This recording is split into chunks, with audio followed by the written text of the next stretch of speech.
Всем привет, с вами Californication. Сегодня мы продолжаем проходить Death Stranding. Нам осталось там добраться до последнего узла, подключить его. Ну, такого главного. Вот, а остальное уже там мелкие такие останутся. Узлы подключить. И вся эта территория будет подключена к хиральной сети.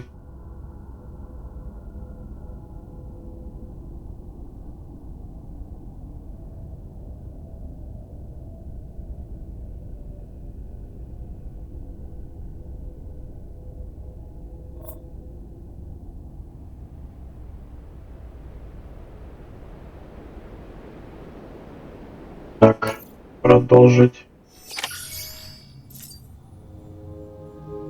Собственно, на чем мы и остановились. Вот. Так.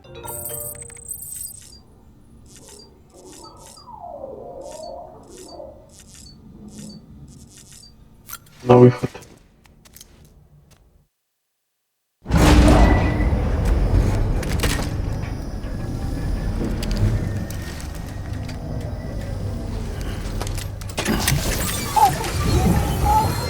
Очередной флешбэк.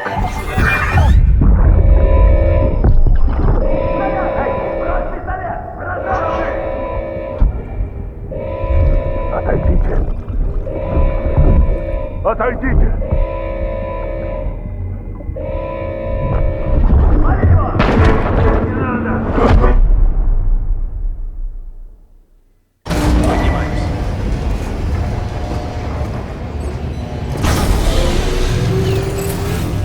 Сканирую. Окей. Так. Привет, Сэм. Эту новость ты должен услышать. Я узнал ее недавно, благодаря тому, что ты расширил хиральную сеть. Она связана с ББ. Я все раскопал сам, имея в виду. Не по чему-то указанию. И если кто-то спросит, вали все на меня. Не хочу, чтобы у тебя были неприятности. Ты просто слушал мою болтовню, ясно? В общем, похоже, Бриджес был не первый, кто занялся ББ. Первыми были сепаратисты. Террористы, боровшиеся с расширением UCA. Они начали применять их примерно 3 года назад. Примерно в то время, когда Бриджес-1 собирался отправиться на запад. Похоже, у сепаратистов тоже были проблемы с тварями. И они решили, что им удастся натравить их на нас, если они смогут их отслеживать. Когда об этом узнал Бриджес, было принято решение вышибать клин клином, использовать ББ в качестве контрмеры. Возможно, что твой был создан именно для этой цели. И судя по тому, что послужной список ББ-28 исчез, кто-то пытался это скрыть. Мне всегда казалось странным, что мы используем технологию, которую практически не понимаем. И теперь мы знаем почему. Мы с самого начала копировали чужие методы. И еще кое-что. Насчет первых экспериментов с ББ. Насколько мне удалось понять, они, похоже, начались примерно в одно время с выходом смерти. Их проводили на острове Манхэттен у восточного побережья, который, судя по всему, был полностью уничтожен в ходе выплеска пустоты. Тогда эти эксперименты проводились при поддержке и с одобрения американского правительства. Я предполагаю, что программа Bridge Baby была задумана, чтобы попытаться лучше разобраться в природе выхода смерти. Однако из-за проблем, связанных с этикой и безопасностью, общественность была резко против этого проекта. И все же работа была продолжена, и они, отчаянно пытаясь разобраться в величайшей катастрофе нашего времени, вызвали еще одну. Нужно также сказать, что при взрыве погиб и сам президент. Именно после его смерти, когда его сменила вице-президент Стрэнд, она своим указом приостановила эти эксперименты. Документы были уничтожены, центры закрыты, и все сделали вид, что никаких ББ вообще не существовало. Но возникает вопрос, как сепаратисты сумели восстановить эту технологию десятки лет спустя? Я сообщу тебе, если найду что-то интересное. Сэр, просмотри список заказов в терминале доставки. Вот так вот, видите. У жителей горного узла есть одна проблема, которой нужно заняться. Из-под земли рядом с городом вырывается вещество, похожее на смолу. Его становится все больше с каждой минутой, и скоро оно хлынет в город. Нам сообщают, что языки уже видны внутри внешних стен. Если ничего не предпринять, в ближайшем будущем город затопит море смолы. Пришел заказ из горного узла. Загляни в терминал доставки. Sir, yes, sir.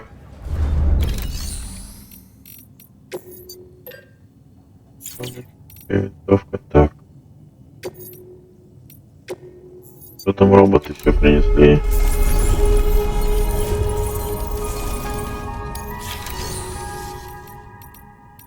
Так.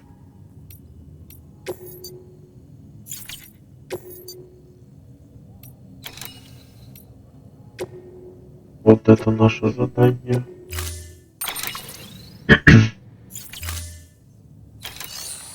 Да. Мы поедем на грузовике туда. У нас дорога уже построена. Поэтому нам пофигу. Предупреждаю, Сэм. Корпус бомбы с антивеществом не предназначен для длительных перевозок.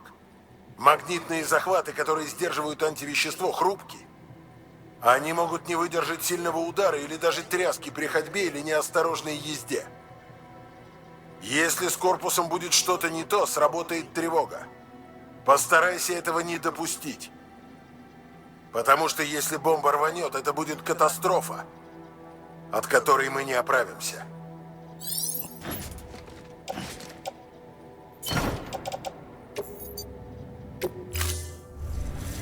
Заказ назначен.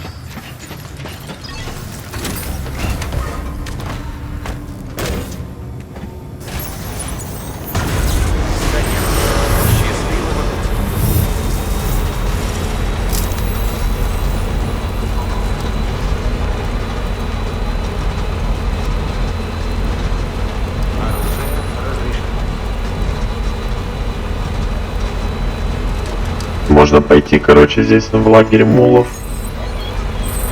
Перестрелять их нахер, потом погрузить в грузовик и в крематорий отвезти.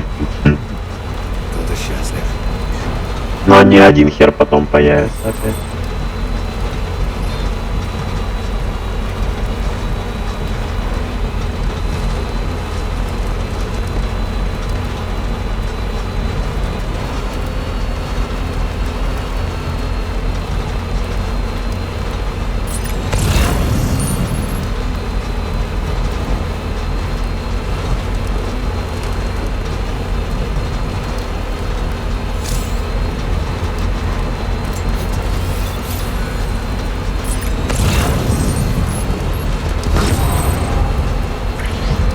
Я нейтрализовал сканер мулов. Теперь можем проезжать.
Сканирую.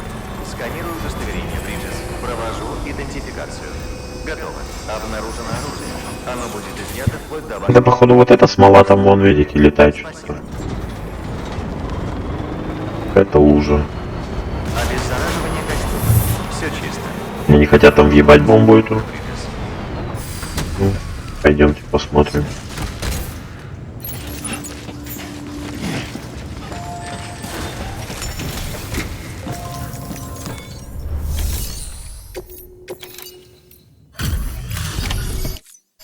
Груз доставлен. Показываю оценку работы.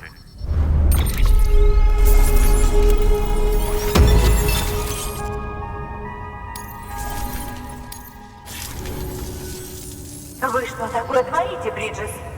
Сети, которую вы создаете, полно всякой дряни. Мерзости, от которых хочется держаться подальше. Я думала, что вы это уже поняли. Нам не нужна ни ваша хиральная сеть, ни UCA. Этот голос. Мама, это ты? Мама, ты головой ударилась? Я не ваша мать, а ваша вообще не мать. Ладно. Ваша мать вообще не мать. Кажется, вы не слышали меня, мистер. Горный узел говорит, чтобы вы проваливали к черту вместе с UCA. Если вы не прекратите это, то просто устроите нам новый выход смерти. Мы вас не приглашали, и ваши советы нам не нужны. Мы сами все решим. Спасибо большое. От вас нам нужна только доставка грузов иногда. Ничего больше. Ты говоришь от лица города? Да, я тут главная. Меня зовут Локни. Локни. Подожди, я хочу поговорить. Ты же техник, так? Слушайте, валите и не возвращайтесь. Да послушай ты, мне нужна помощь. Бриджес, вы нам не нужны. Вы только все портите.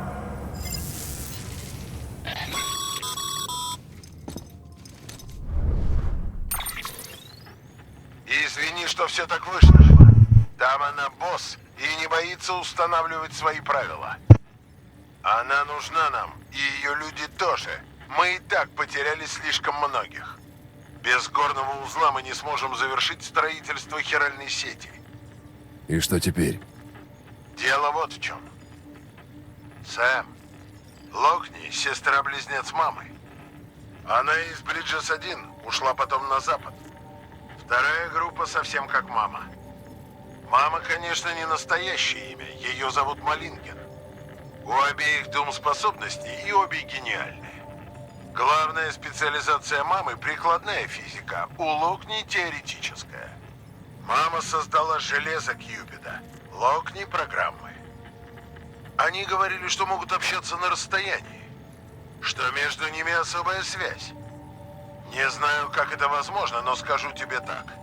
Без них не было бы никакой сети. Они были так близки, что говорили, будто это один человек в двух телах. Может, именно поэтому они сумели создать Кьюпид. Но после инцидента с Малинген они поссорились. Локни ушла из Бриджеса и порвала с нами. Подробностей не знаю. Но если мы не вернем Локни, наши планы по объединению Америки рухнут. Нет, я не прошу тебя совать нос в их личные дела. Но если это сделать, это помогло бы нам привлечь Локни. Ведь если мы не вернем Локни, все наши планы по объединению Америки рухнут. А пока что, если у тебя есть интересные идеи, можешь их опробовать. Отлично. Так. И чё теперь? Нихуя здесь недоступно, блин.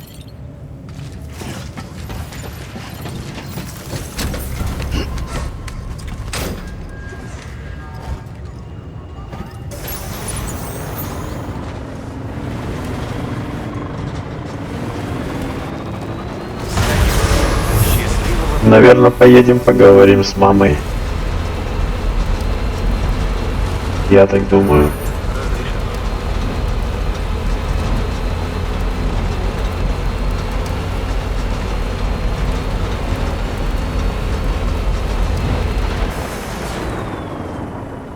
Так, а там вот есть доктор. Один. Вот здесь. Здесь еще хиральной сети нет. Поэтому там мост пока не можем. Ну ладно.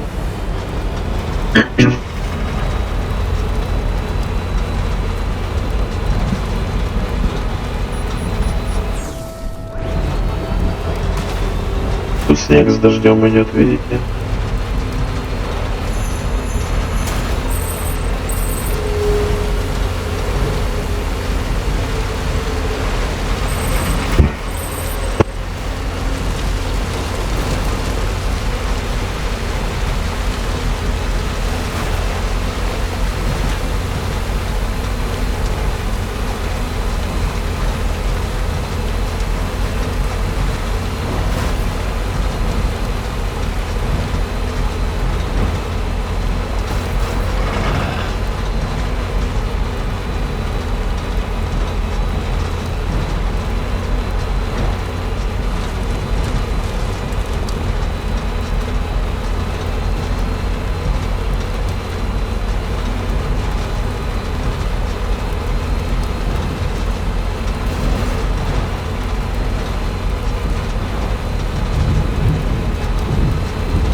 Мне вот интересно, вот видите, тут построили один монорель, этот самый зиплайн.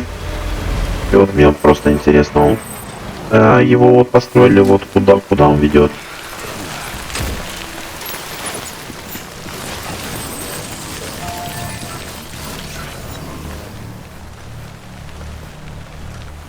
Недосягаемости. 387 метров. Блин, капец.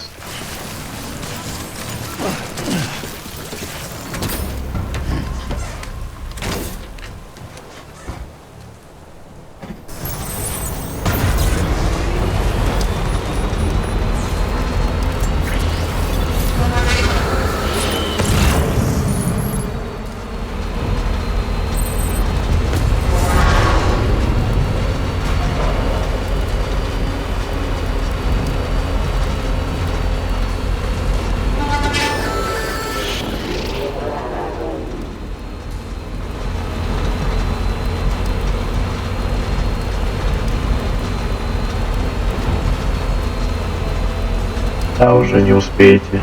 Вот-таки.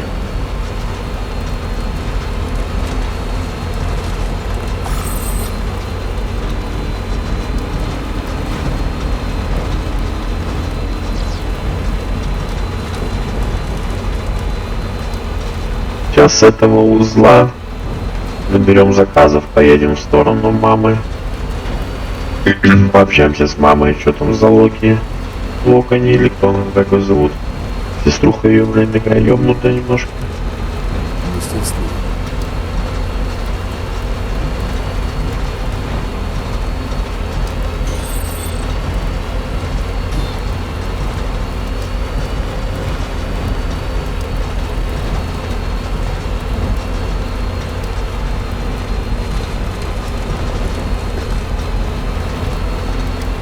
Прикольный грузовик. Сканирую.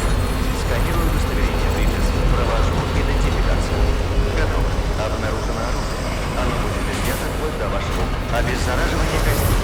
Все чисто. Добро пожаловать, сэр Портер Бриджес.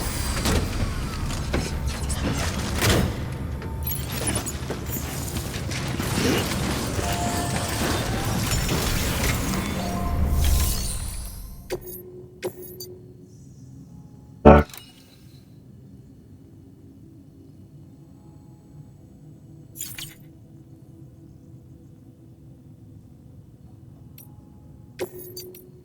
Стандартная это ферма. Так, вот 360 килограмм. И это идет. Так, ну вот эти два можно забрать. Так, и вот это.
грузовики везде разбросаны будут.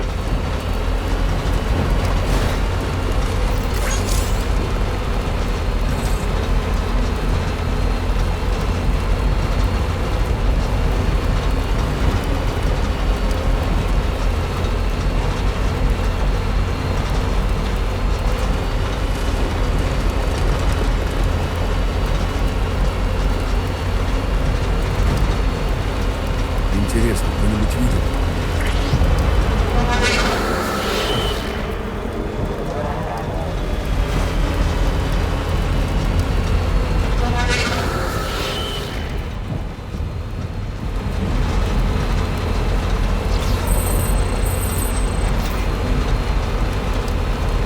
В кратере что-то светит.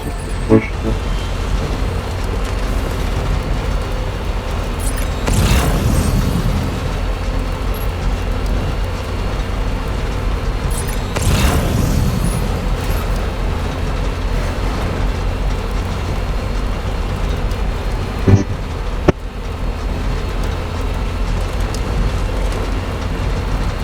Так, вперед, где по скорости?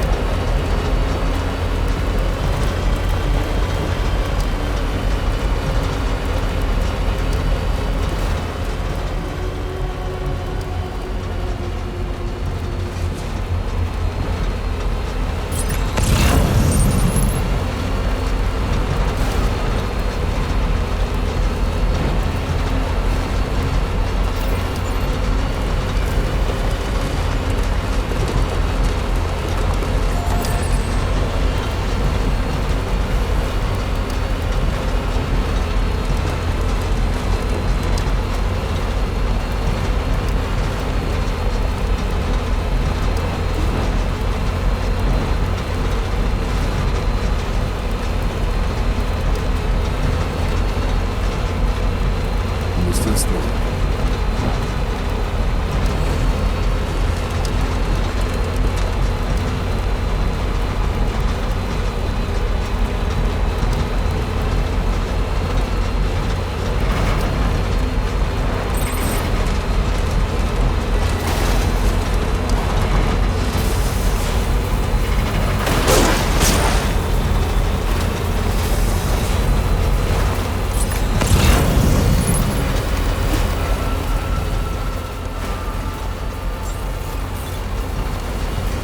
Сканирую. Сканирую удостоверение Бриджес. Провожу идентификацию. Готово. Обнаружено оружие. Оно будет изъято вплоть до вашего ухода. Груз проверен. Спасибо.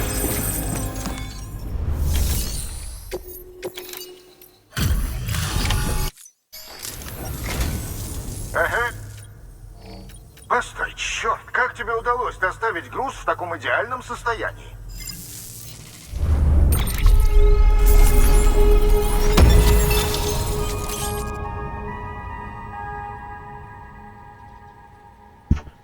Какие-то новые бронепластины.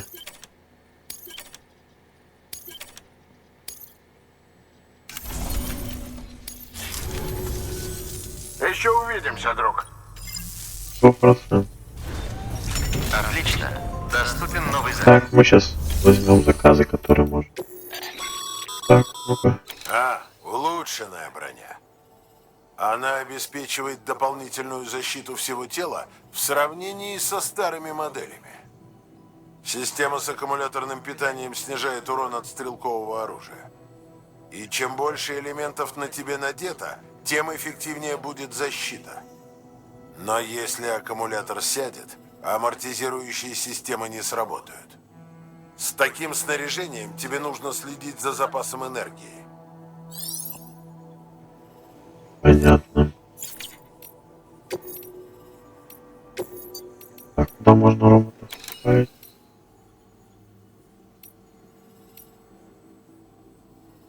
Да никуда я сам поставлю. По дороге.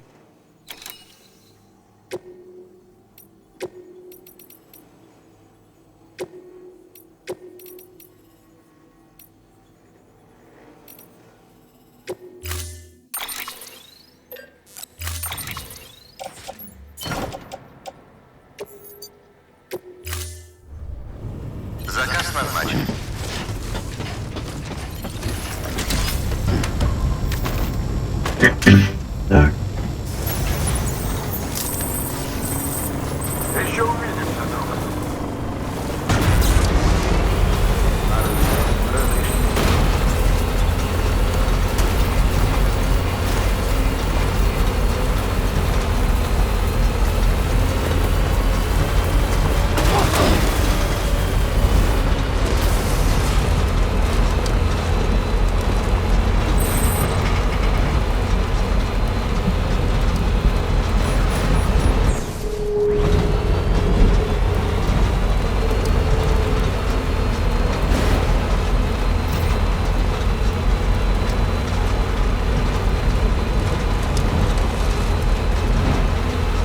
Вот тут еще над озером какие-то штуки летают, я не могу понять, что это. Вон, видите, черные.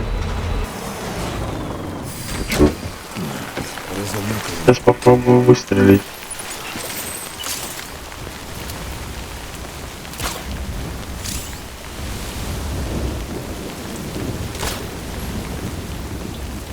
Хера, да.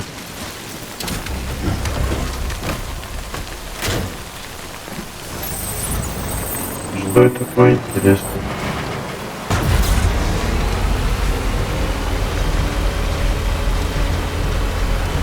Боеприпасы против твари расходуют кровь. Для борьбы с тварями применять особые гематические боеприпасы, однако будьте осторожны. Они расходуют кровь Сэма, если показатели крови окажутся слишком низкими.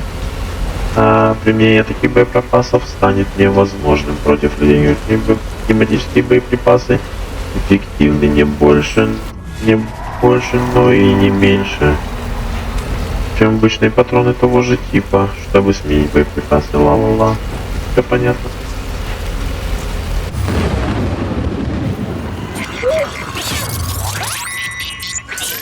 Грузовик уже ржаветь начал.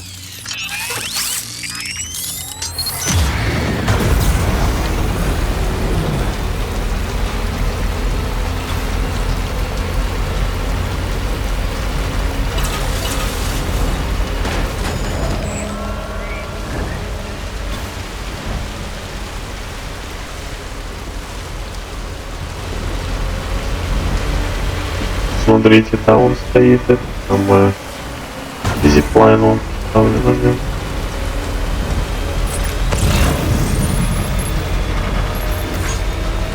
нем. Его потом можно будет соединить. Этот нормальный, кстати, стоит зиплайн. Но около убежища. Сканирую удостоверение Бриблес. Провожу идентификацию. Готово. Обнаружено оружие. Там еще один стоит, такой разрушенный город, только нахрена он там нужен.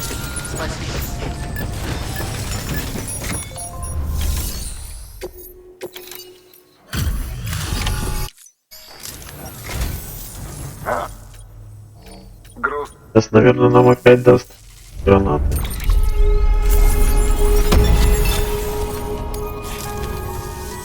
Я кое-что Бери.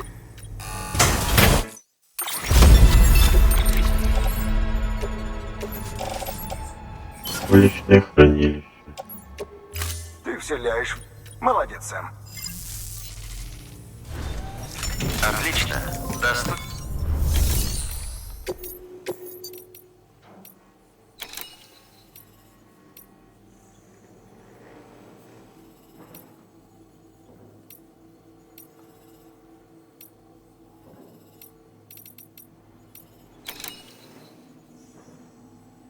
Так, мы сюда поедем.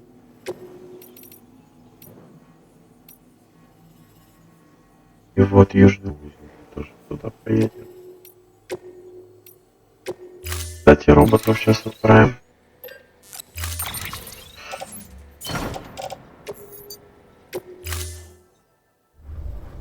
Заказ назначен. А робота мы отправим. Спиральной женщине. У нее там чуть-чуть не хватает звезд. Разворот.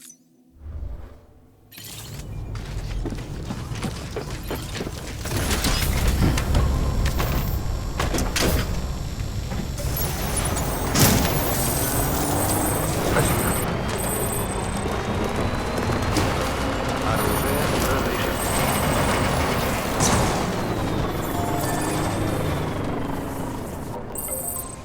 Так, что зарядилось?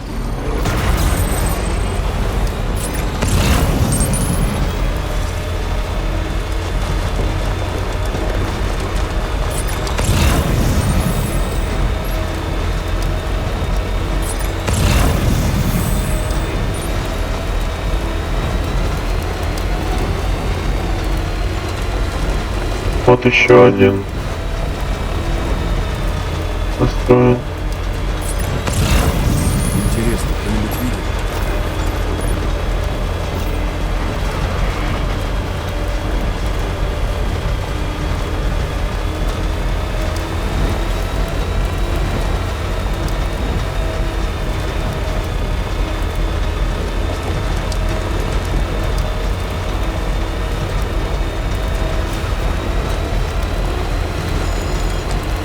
Кстати, вот эти зиплайны, которые стоят около узлов, это хорошо, их ну, не надо их удалять.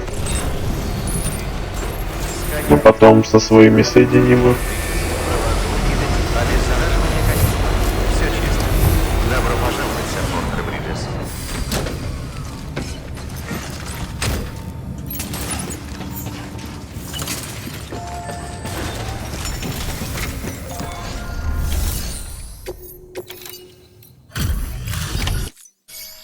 Все. Ого.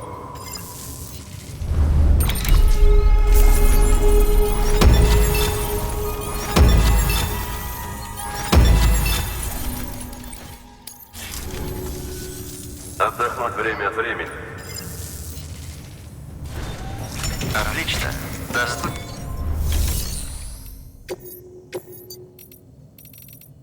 Так, давайте. Так, вот южный узел.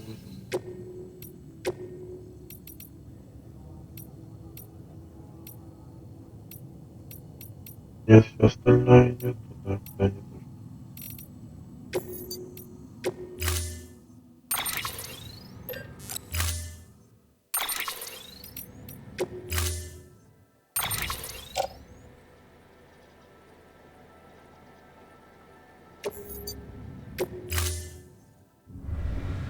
Заказ назначен.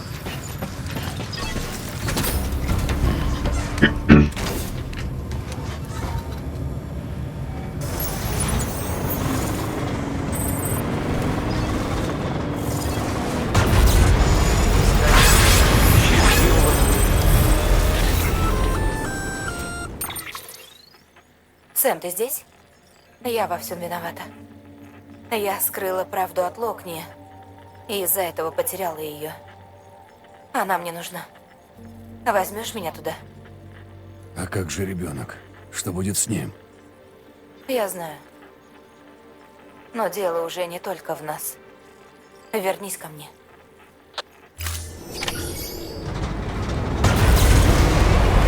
Так, так.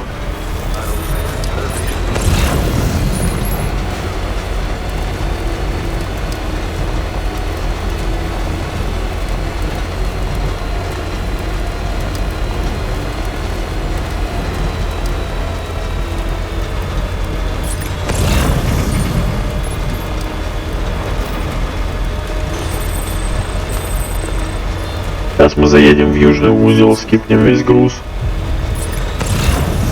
Потом заберем мать. Мать-перемать.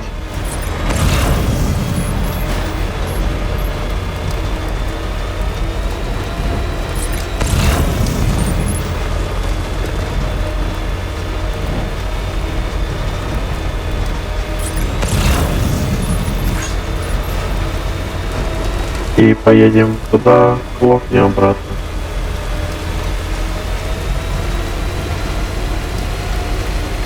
Почему вот здесь вот нету хиральной сети? Блин. Мне вот просто интересно, что это за участок такой. Как посмотреть? Фильтры. Фильтры. Какой-то, короче, как участок, вот он не покрытый.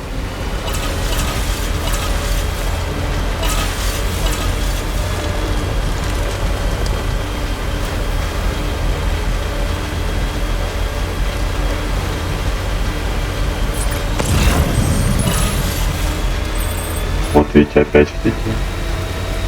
Ой, блядь, чуть не улетел. Че бы расхерачил.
Обеззараживание костюма.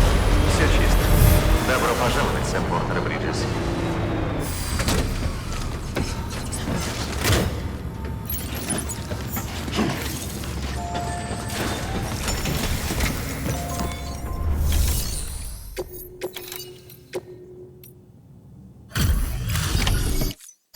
Доставка?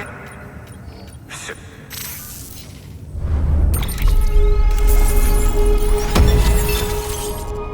5 звезд, наверное, сейчас будет. Заходи в любой. Мы всегда. Нихера. Отлично. Доступен новый заказ.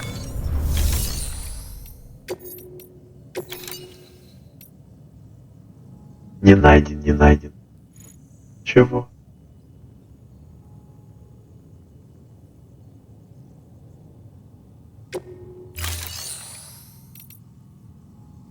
А что это?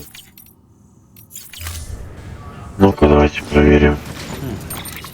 Так, заказы.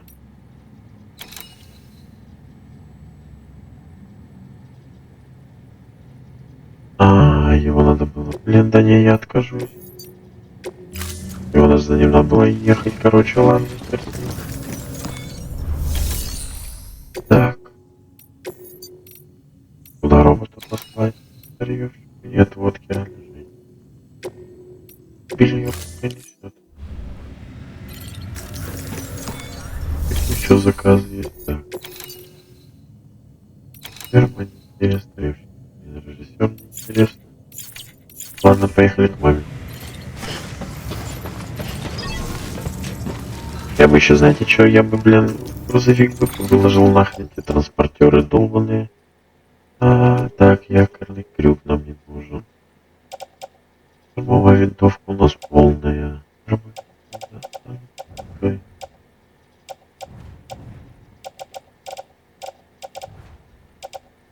Так. Что остальное?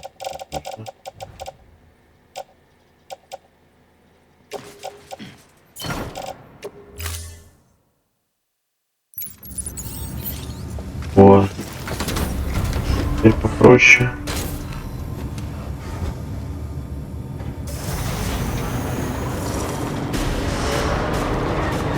И грузовик уже побитый такой, ржавый.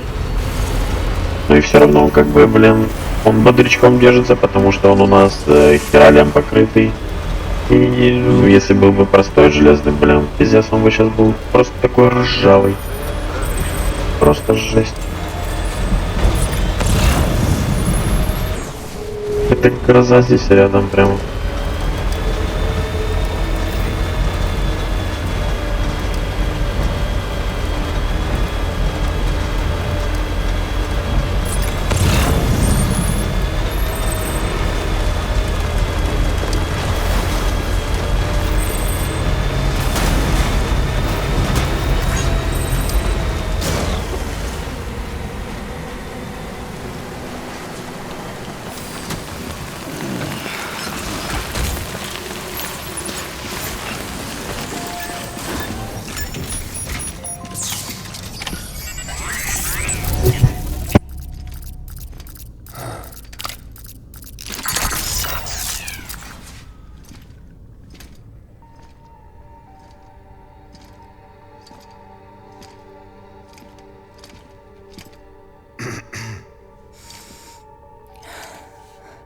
Привет. Молодец, что зашел. Вот, посмотри. Это твой новый браслет. Теперь это не просто терминал, но еще и оружие. После прошлого соединения я полностью его переделала. Оружие, говоришь? Ну да. Резаки. Сейчас объясню. Все твари соединены с той стороной через свою пуповину, так? И когда перенесенная по ней материя из нашего мира входит в контакт с их антиматерией, бум! Выплеск. Но, как и предполагал Дедмен, у твоей крови есть особые свойства. Ею можно перерезать пуповину. Вот это я и добавила. Перережешь пуповину, и тварь вернется в свой мир. Нет твари, нет выплеска. Победа.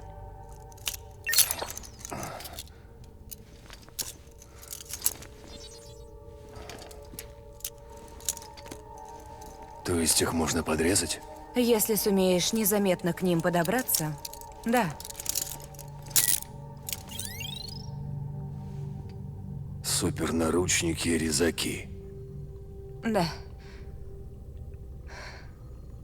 Давай их опробуем. Обрежь нить между нами.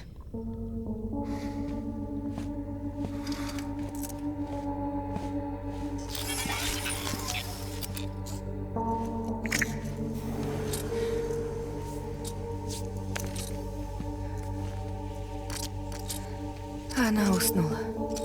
Я ее накормила досыта. Давай. Прошу, Сэм. Освободи нас. Она была чужая в этом мире, но... все равно я не хотела ее отпускать. Хотя она уже потеряна.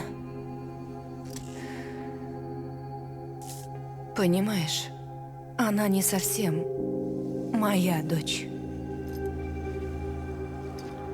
То есть про теракт и так далее ты наврала? Нет, это была правда. У меня не вызревают яйцеклетки, а у Локни больная матка. Короче говоря, мы обе не можем иметь детей. И я с этим свыклась, то есть... думала, кому нужны эти дети. Но сестра считала иначе. Она хотела ребенка, передать свои гены. Она влюбилась в сотрудника Бриджеса, но он погиб, несчастный случай. Конечно, она была потрясена. Я тоже. В то время я могла чувствовать ее сильные эмоции, а она мои. Когда я поняла, что жить она больше не хочет, я сказала ей: родим ребенка. Мы оплодотворили яйцеклетку Локни его замороженной спермой, а я ее выносила. Во мне рос здоровый ребенок. А потом случился теракт. И связь оборвалась. Я хотела сказать ей, но со мной была дочь. Я не могла ее просто бросить. Я не права. Нужно ей сказать.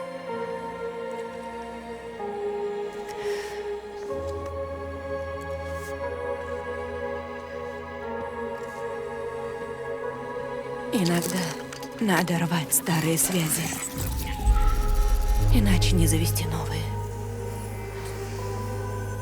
Если мы хотим объединить мир, сперва я должна вернуть себе сестру.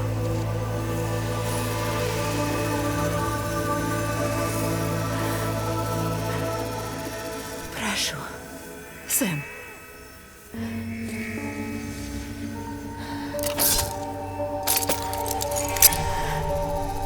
Режь.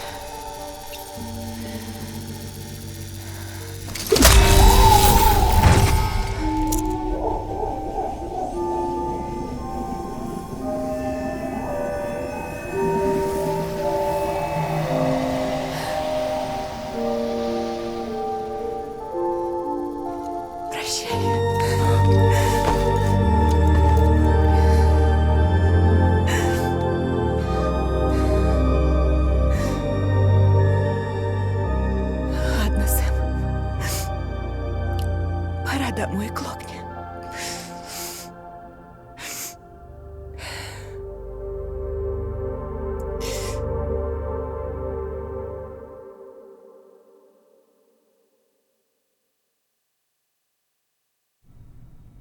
Сэм, застегнешь меня? Я давно уже не была снаружи, Слишком много впечатлений сразу. Ты уверена? Я думал, у тебя развилась клаустрофобия после того случая. Переживу. Главное, чтобы я могла выглядывать. Тепло света, касание ветра, аромат мира.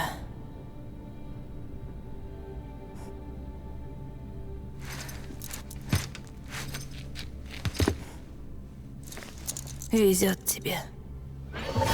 Между вами осталась связь.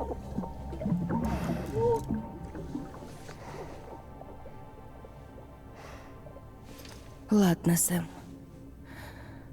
Давай.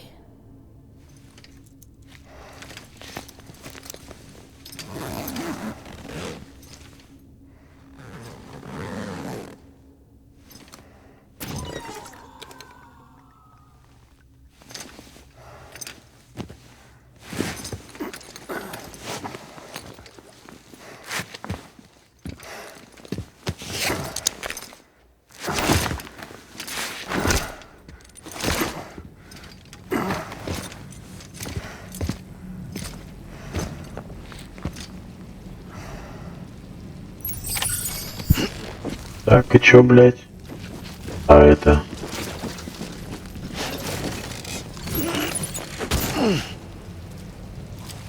Ага, за неё.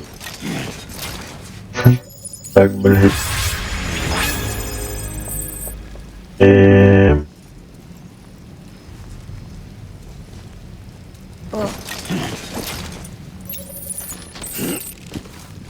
Так, это дробовик. Да, короче, ладно, дробовик тогда пока здесь оставим.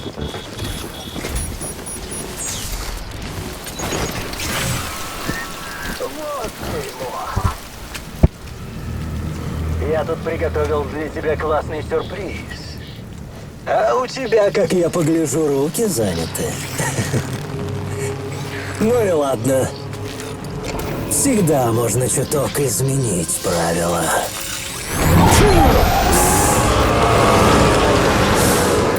Приготовься.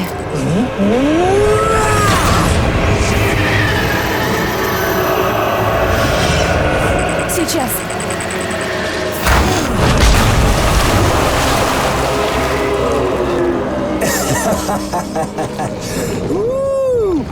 А он голоден. От тебя требуется лишь одно — не угодить ему в пасть. Хорошая игра! Еще какая!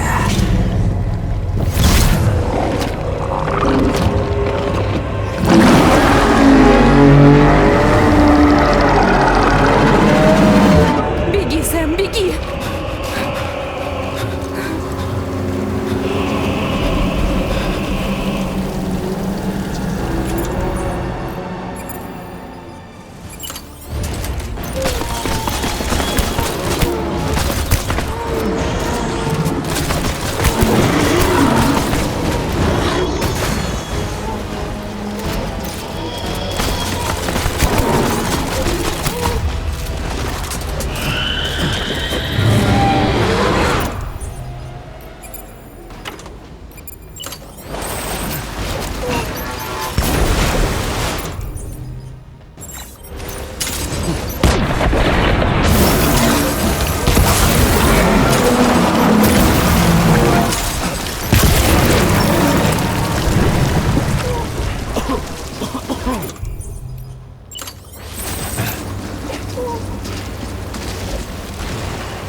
Нахера нам бежать?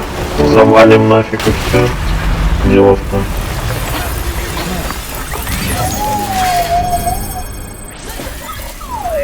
Вот и грузовик наш. Спасибо тебе, Сэм. Это потрясающе. Не понимаю, как тебе это удалось. Нам бы твои таланты.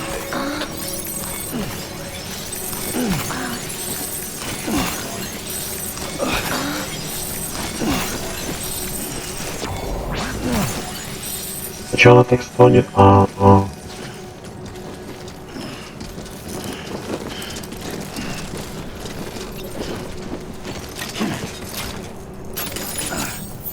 Так, ну-ка, подожди-ка, девочка, дай-ка мы сейчас.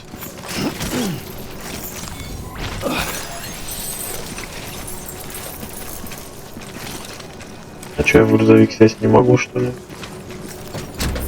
Ого.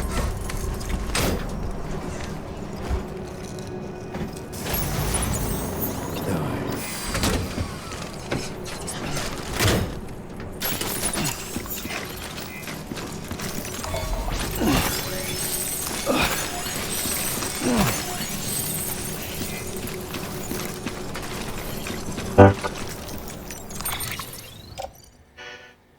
Штурмовая винтовка, якорь, якорь, транспортер. Так.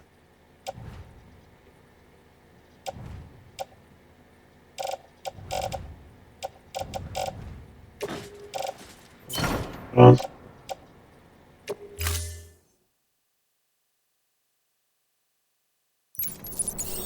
Так, ну все, можно, короче, ее взять. И поедем на грузовике. Пассажирка.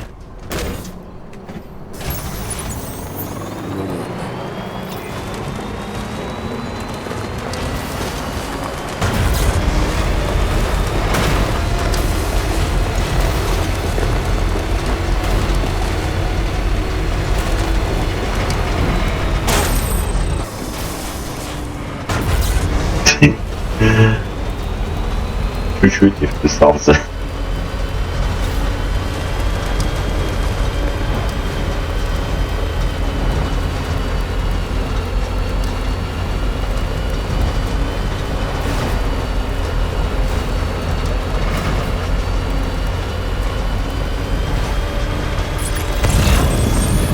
Хоть туман стоит странно, да?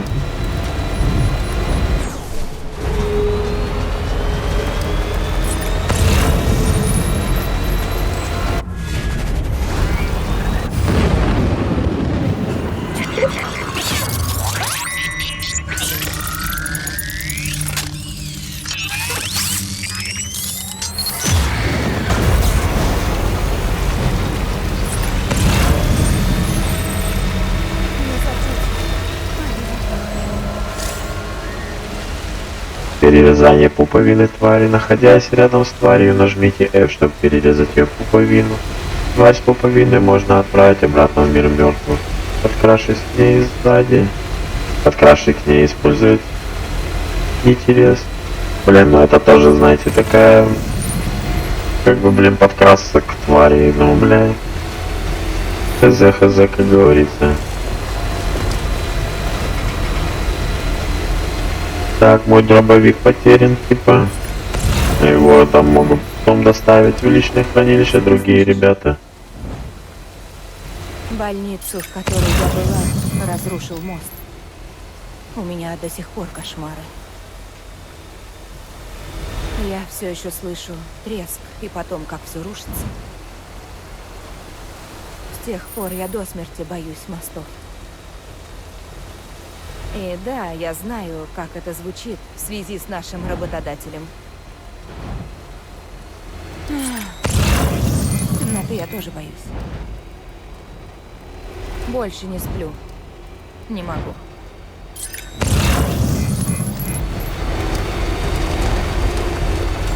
Сканирую. Сканирую удостоверение. Бридгес. Провожу. По дороге сейчас груз пособираем. Все чисто. Добро пожаловать, сэр Портер Бридгес.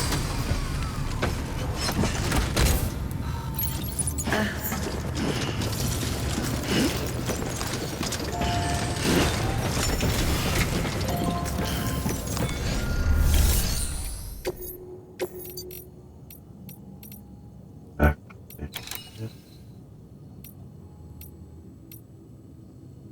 Так, вот сюда мы сможем заехать. Потом.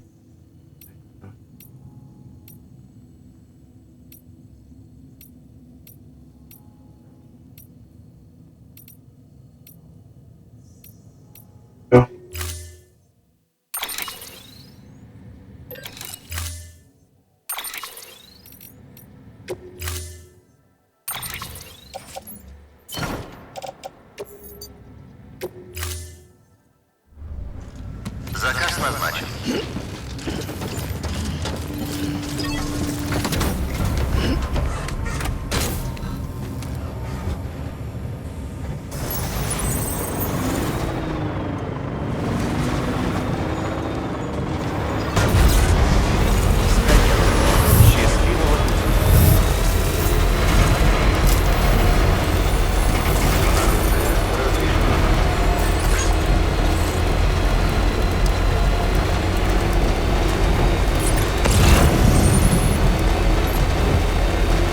Знаете, зачем я сканером постоянно делаю? По сторонам кручусь и вот сканирую местность.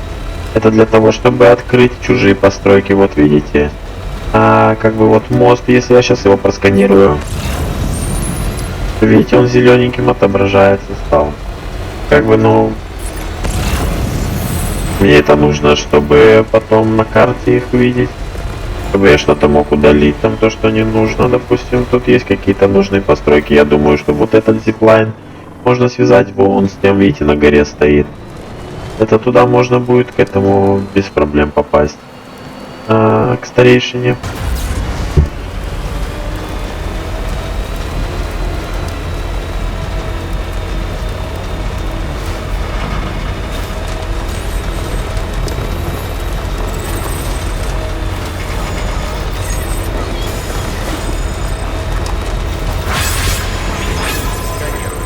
Сканирую удостоверение, припис. Провожу идентификацию.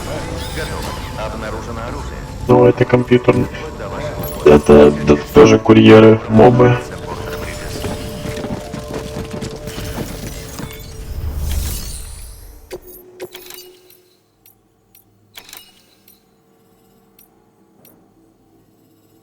Так, вот это можем взять. Всё остальное ничего. Так.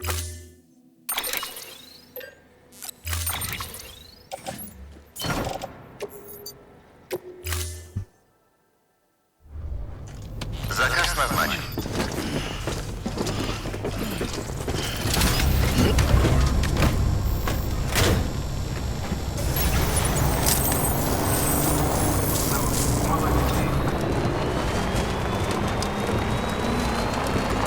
Оружие разрешено.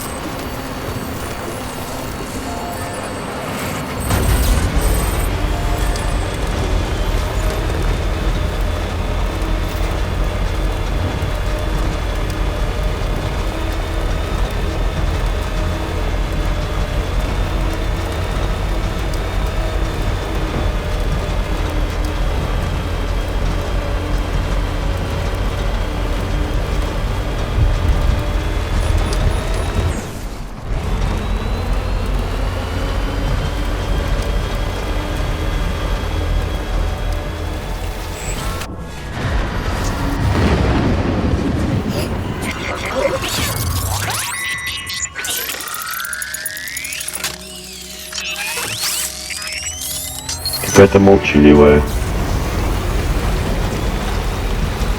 Молчаливая наша спутница, бля. Хотя бы какой-нибудь анекдот рванула.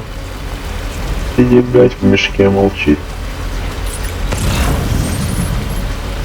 Вот тоже мост построили. Ебать, он тут нужен прям пиздец.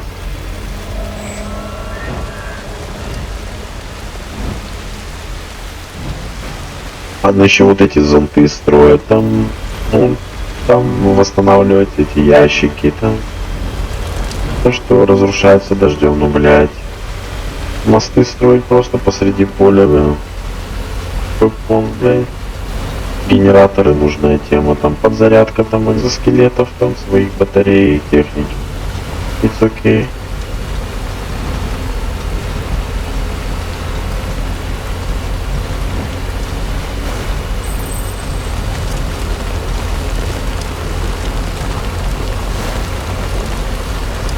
Срежем сразу.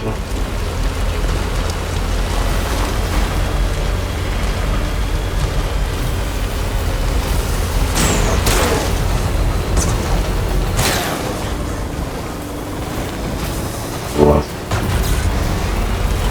Уже тропу натоптали, лютую такой, да?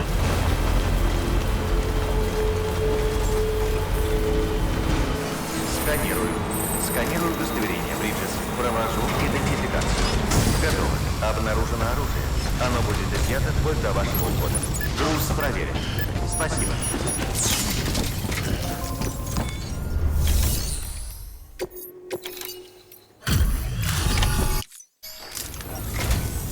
Рад, что зашел, Сэм.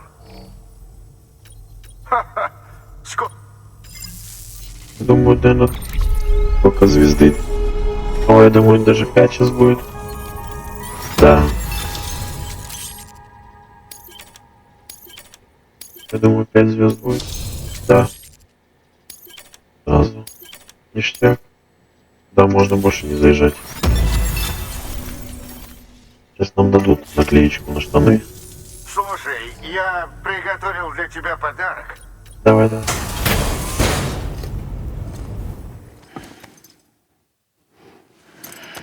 Это сзади там болтается.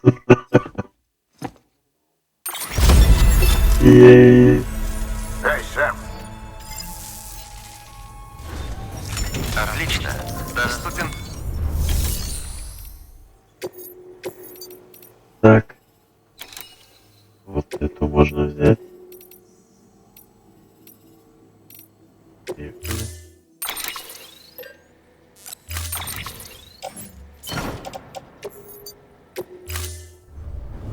Заказ назначен.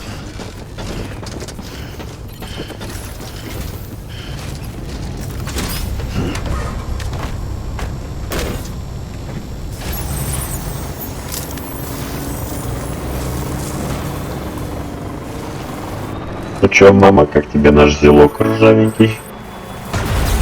Это тебе не в бункере сидеть.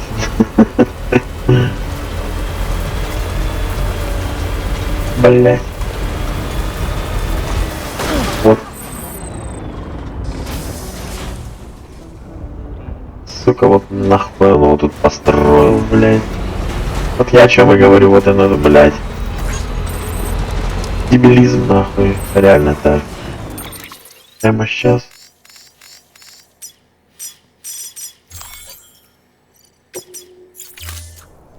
Все, где ты? Там.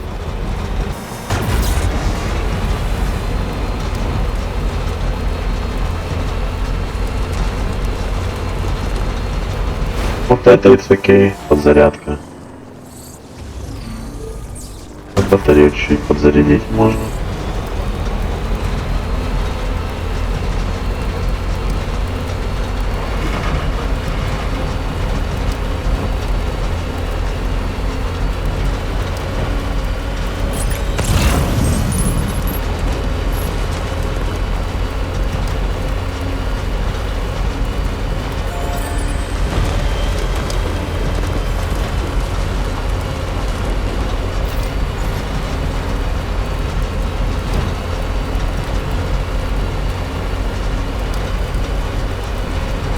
Вот так я и собираю, когда вне стрима я катаюсь, доставляю просто грузы и делаю 5 звезд.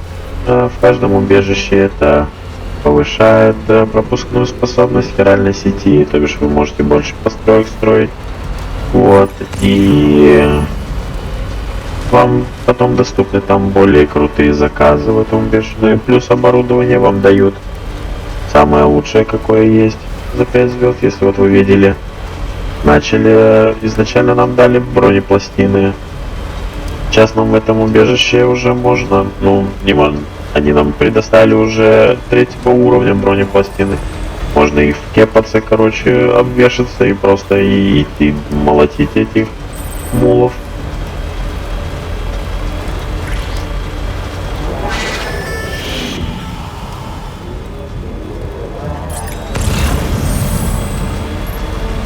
Ребят, если вам не по приколу вот этот голос, то что я меняю через voice mod, напишите в комментариях.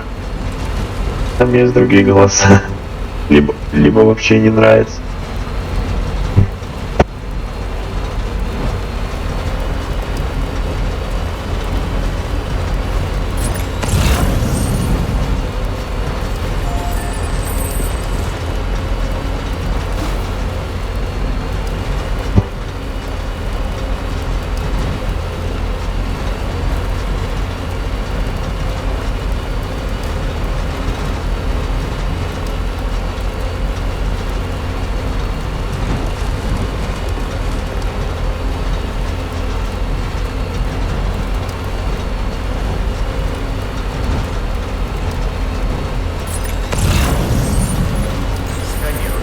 Сканирую удостоверение. Припис. Провожу идентификацию.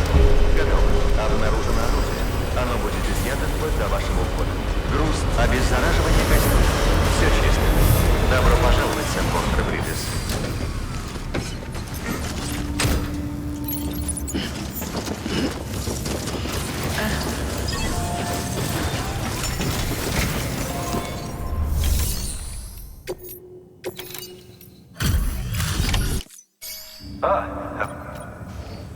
Груз в идеальном. Похоже, сегодня нам...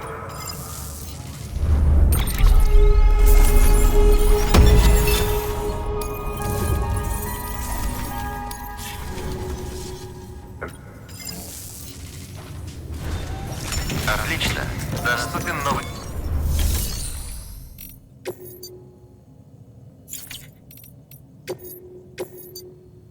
Так, ну это за чипом надо, это... Кстати, это отсылка от этого самого Киберпанка. Потом я сделаю это уже сам без вас. Так. Здесь такого груза нет. Давайте робота отправим.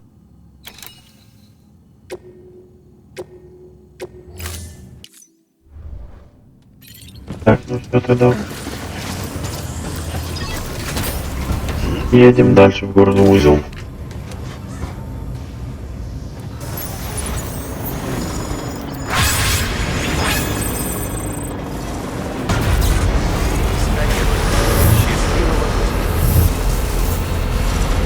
Вот такой бы грузовик нам дали, да? Вот это нормально, там вообще можно нагрузить, капец.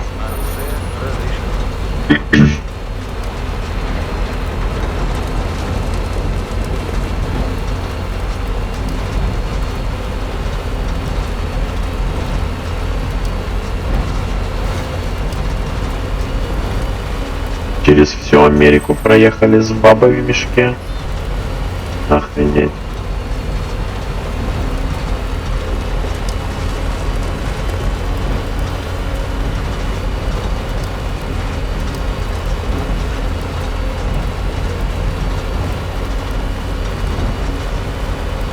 Получится сейчас нейтрализовать сканер мулов.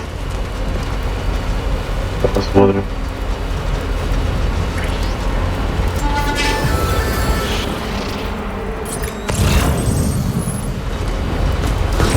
Да, получилось.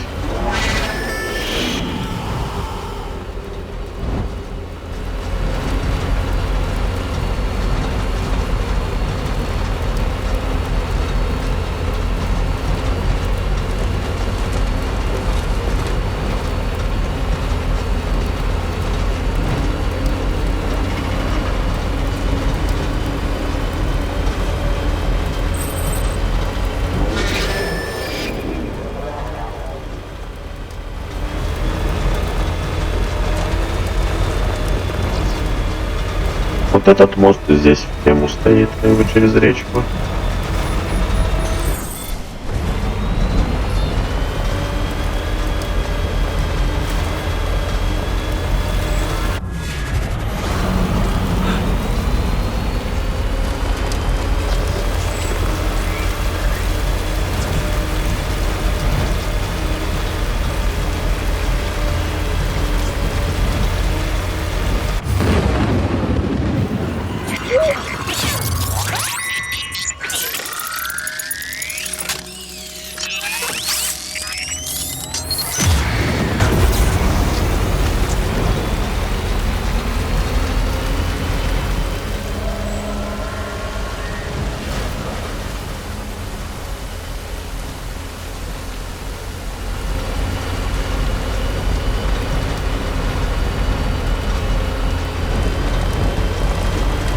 Надо машину уже ремонтировать, ставить.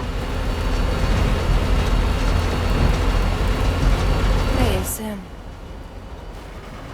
ты помнишь, как родился? Лично я помню, как была в утробе. Я была не одна. Я слышала, как бьется сердце матери. И Локни тоже. Мы были сиамскими близнецами. Единым целым еще до рождения. Но потом нас попытались разделить. Операция прошла успешно. Но мы остались едины. Мы слышали мысли друг друга без слов. Моя радость была ее радостью. Ее боль моей болью. И расстояние между нами не имело значения. О, бомбу взорвали. Видите, смолы больше нет. Зовет это телепатией. Разделенные телесно, единый дух. Все чисто. У нас был собственный берег. Наш общий берег. Можно сказать, личная хиральная сеть. С помощью кьюпидов мы построим сеть, которая даст всем то, что есть у меня и Локни. Я видела все это перед тем, как пришла в Бриджес. Сеть, которая объединит всех, какими бы разными они ни были, которая сделает нас единым целым. Она не для того, чтобы управлять людьми, а для того, чтобы объединить их, чтобы они могли делиться всем. Я знала, что она изменит мир. С помощью Амелии мы разработали дизайн кьюпидов. Но после нападения иродов все изменилось. Впервые в моей жизни.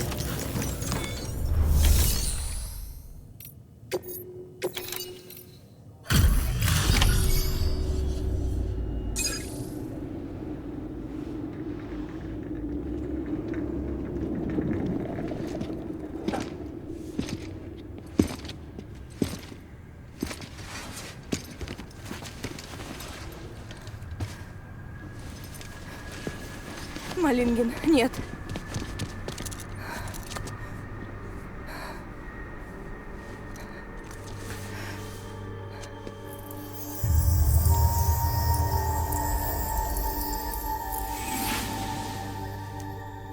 Прости. Прости меня. Я так тебя люблю. Я так тебя люблю. Как я рада снова тебя услышать.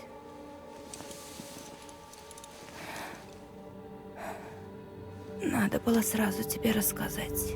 Я пыталась ее спасти, но не можешь ничего не говорить.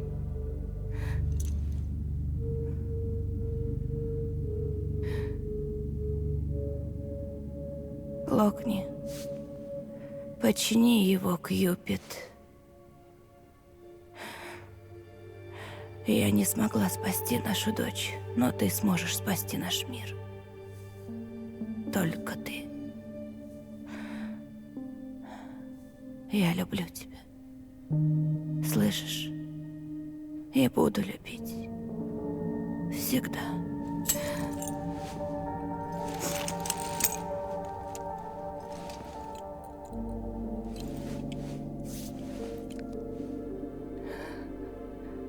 А теперь сделай мир одним целым. Ладно? Как мы с тобой.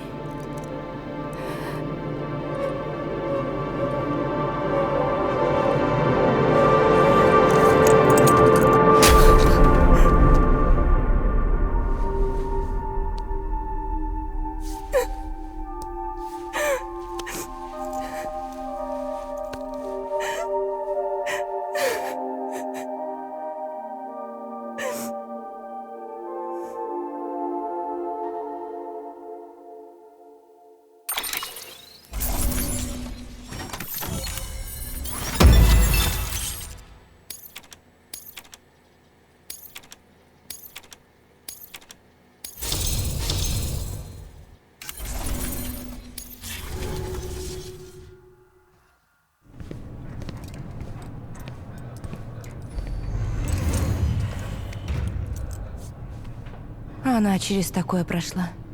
Я не представляла. Я думала, она нарочно порвала связь между нами. Забрала нашу дочь и сбежала.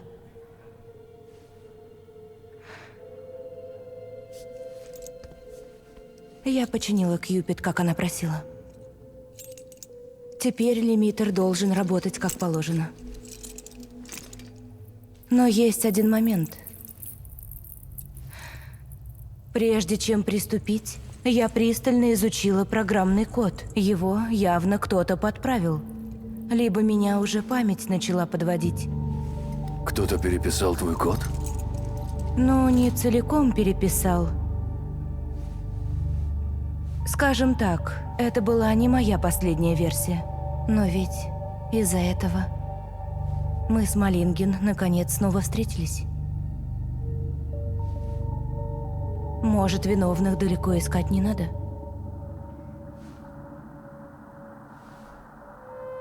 Она умерла под завалом, неся в себе наше дитя. Ее Ка перешла на ту сторону, но Ха осталась привязанная к нашей дочери. Она, конечно, все это знала. Вот и не застегнула один браслет, чтобы мы не видели ее показатели. Жаль, что она не могла применить любимое изобретение. Она пошла на это, чтобы защитить меня и нашу дочь.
Сестра, я тебя слышу. Мы снова вместе. Едины. Как до этого в утробе. Помнишь? Малинген. Локни.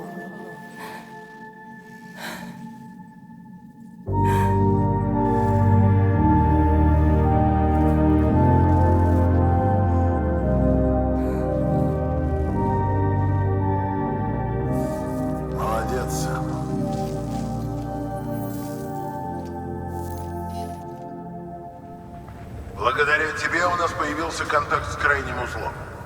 А ты, Локни, благодаря твоей работе хиральная сеть никогда не отключится.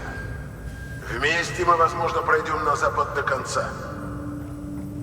Так, Сэм, хочу тебе еще кое-что сообщить. Мы изучили данные за тот период, когда ты встретил тех солдат. У нас был звук, который сам по себе не дает полной картины, но языки, названия и термины, которые мы сумели понять, боеприпасы, которые мы опознали, все указывает на то, что ты был на поле боя, который шел более 100 лет назад, во время Первой мировой. Это был не сон и не галлюцинация. Возможно, тебя унесло в другое измерение или еще куда. Несостыковки времени. Возможно, ты попал на берег. Точно сказать невозможно. Правда, я никогда не слышал, чтобы берег превращался в поле боя. Но берегам задают форму воли людей, которые их населяют. Возможно, у Хартмана есть лучшее объяснение. Берега его конек. К сожалению, он все еще за пределами хиральной сети. В общем, отдыхай. Что толку думать над вопросами, на которые пока нет ответов?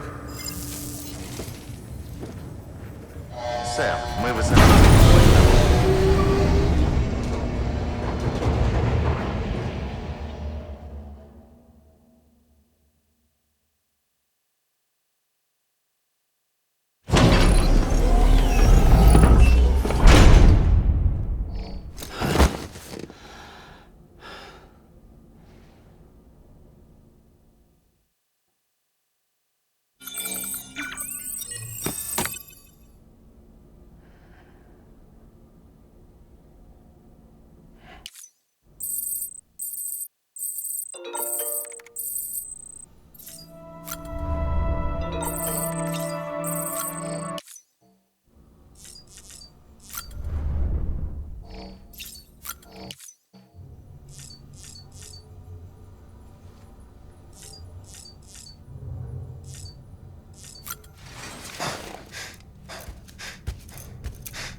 Не это ищешь? Сюрприз. Фреджайл меня перенесла. Наконец-то я увидел берег. Ну, ее берег. Не бойся, я сюда пришел не просто поглазеть. У твоего ББ серьезная проблема.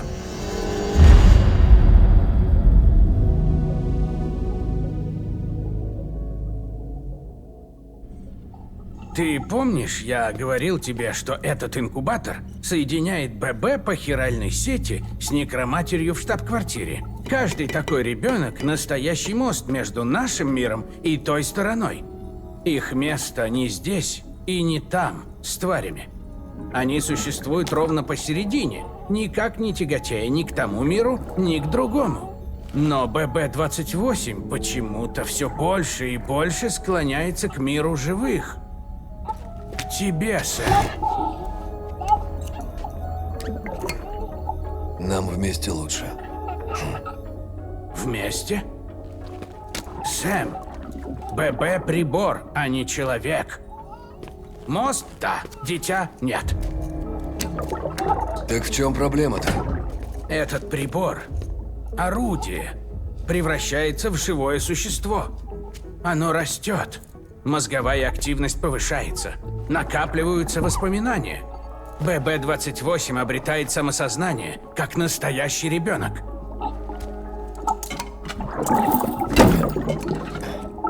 Не вижу в этом ничего плохого. Это оборудование, Сэм, со своим назначением. И оно не работает вне капсулы. Вероятность полного отказа, даже просто при извлечении, 70%.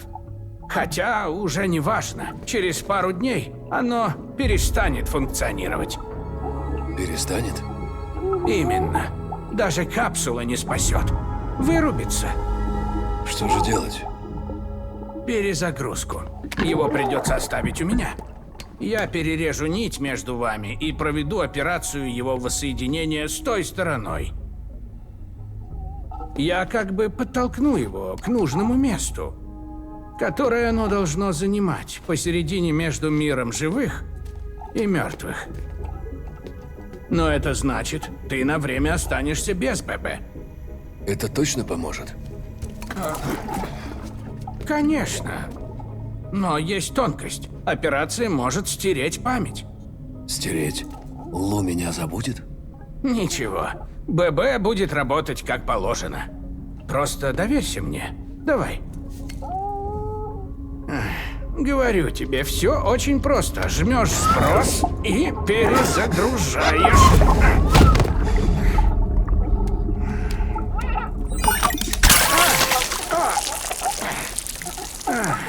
Вот почему я эти штуки ненавижу.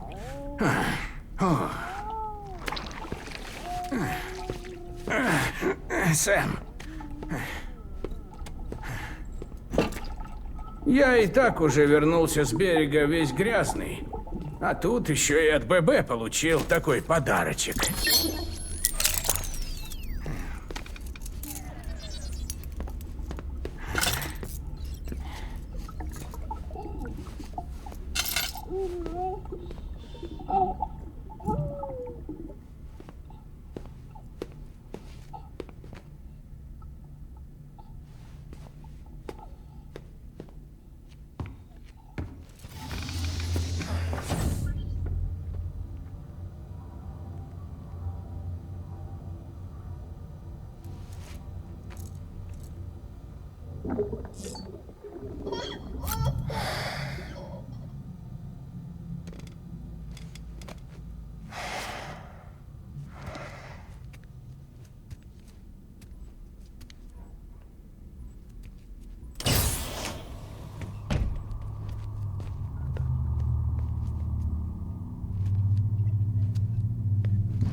Здесь нас никто не подслушает.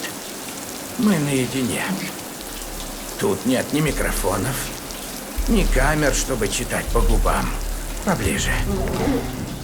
Дай Хардман не должен об этом узнать. Ты понял? Я раскопал кое-что о первых экспериментах с ББ. Официально их приостановили власти после выплеска пустоты, когда погиб тогдашний президент. Документы уничтожили, технологию запретили, да? Но, как ты видишь, работа в тайне продолжалась по прямому указанию президента Стрэнд. Бриджит?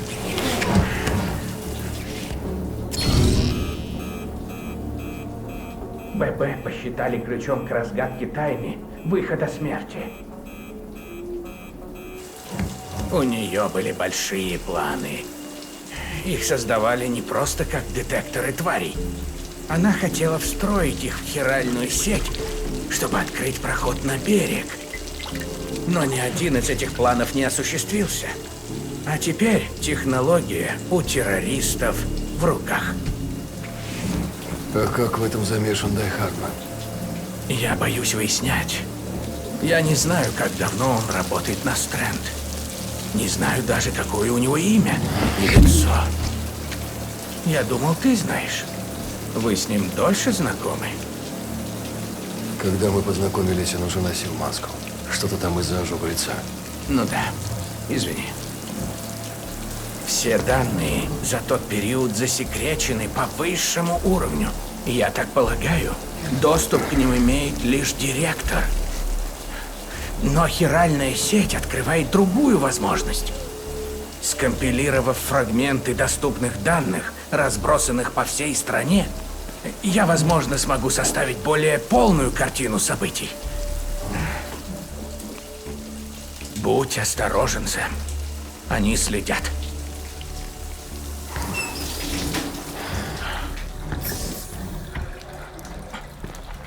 Ну, Сэм, ты парень что надо, спору нет.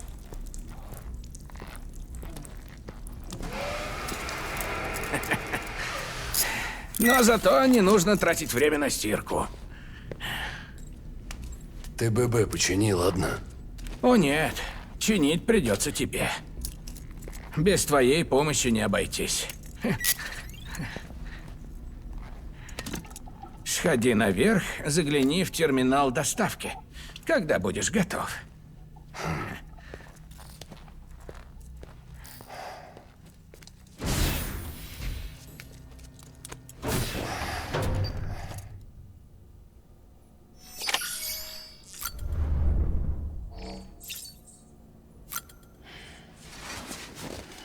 Какой-то новый энергетик нам дали.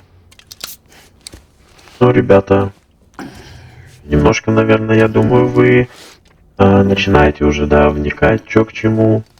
Сюжет потихонечку начинает раскрываться. Становится все интереснее и интригующе, правильно?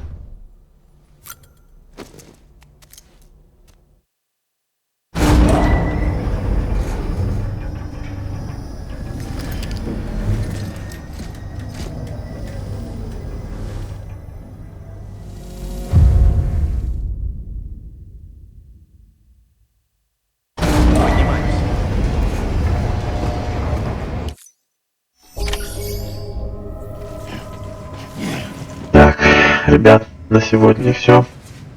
Так, видео получилось немного дольше, чем все остальные. Если вам понравилось, ставьте лайки.